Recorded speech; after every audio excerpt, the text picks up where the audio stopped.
Good morning बच्चों, आप सभी का इस चैनल में दोबारा स्वागत है। आज आप लोग का विद्यालय में 2 फरवरी 2026 को हिंदी का कक्षा 6 का रेलवे प्रोजेक्ट टेस्ट है, मंथली टेस्ट है। ठीक है, तो उसका मैं क्वेश्चन पेपर लाया हूँ। चलिए एक एक करके सारा क्वेश्चन देखते हैं और एकदम सही सही आंसर देखते हैं। ठीक है, चलिए बच्चों देखते हैं एक एक करके सारा क्वेश्चन। पहला क्वेश्चन है, बसंत हवा कविता के कवि कौन है? केदारनाथ अग्रवाल। चलिए बच्चों ध्यान दीजिएगा, आप सभी का विद्यालय में कक्षा 6 का आज मंथली टेस्ट एग्ज़ाम है। कक्षा 6 का हिंदी का मैं उसका क्वेश्चन पेपर लाया हूँ, साथ में उसका एकदम सही सही आंसर लाया हूँ। जल्दी जल्दी विद्यालय जाना है आप सभी को, आधा घंटे के अंदर सभी कोई कॉपी में लिख लीजिए। ठीक है, चलिए देखते हैं क्या क्या क्वेश्चन आपका पूछा है। चैनल को सब्सक्राइब जरूर कीजिएगा, कक्षा 6 के जितने भी विद्यार्थी हैं।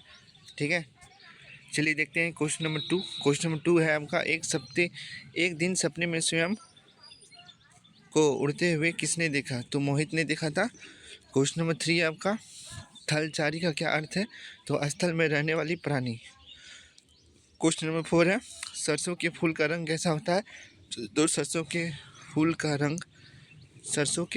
रंग आपका पीला होता है। कैसा होता है?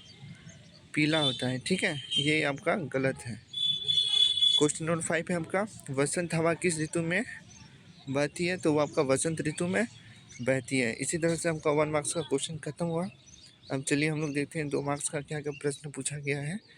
तो 2 मार्क्स का आपका 2 प्रश्न है, हम धरती की सतह पर किस कारण टिके हुए हैं? तो हम धरती की सतह पर ग्रेविटी के कारण टिके हुए हैं, गुरुत्वाकर्षण बल के कारण टिके हुए हैं। ठीक है, अगला क्वेश्चन आपका, बसंत हवा में सरसों को क्यों नहीं हिलाया? वसंत हवा ने सरसों को इसलिए नहीं हिलाया क्योंकि वह अपनी मर्जी का मालिक था और उसे सरसों पर जोर आजमाने में कोई मज़ा नहीं आ रहा था। ठीक है, तो इसका ये सही आंसर हो जाएगा। अब हम लोग बढ़ते हैं सेक्शन सी की ओर। एक क्वेश्चन का आपको 3 मार्क्स मिलेगा। ठीक है, रोहित किस तरह के सपने आते थे? ठीक है, तो सारा बुक आपका बुक से लिया गया है, सारा क्वेश्चन का आंसर। इससे सभी बच्चे ज़रूर से ज़रूर जल्दी जल्दी लिख लीजिए और विद्यालय जाके तहलका मचा के आइएगा आज। ठीक है, क्वेश्चन नंबर 7 का 8 का आंसर हो जाएगा, रोहित को ऐसे सपने आते थे जिनमें वह पहाड़ की चोटी पर खड़ा है, तो कभी चिड़िया की पीठ पर सवार हो, आसमान में उड़ रहा है। एक दिन सपने में उसने स्वयं को उड़ते हुए देखा। ठीक है, तो 8 का ये आपका सही आंसर हो जाएगा। अब बढ़ते हैं हम लोग क्वेश्चन नंबर 9 की ओर। ठीक है, 9 में आपका दिया हुआ है, महुआ आम असली और सरसों के साथ बसंत हवा में क्या क्या किया?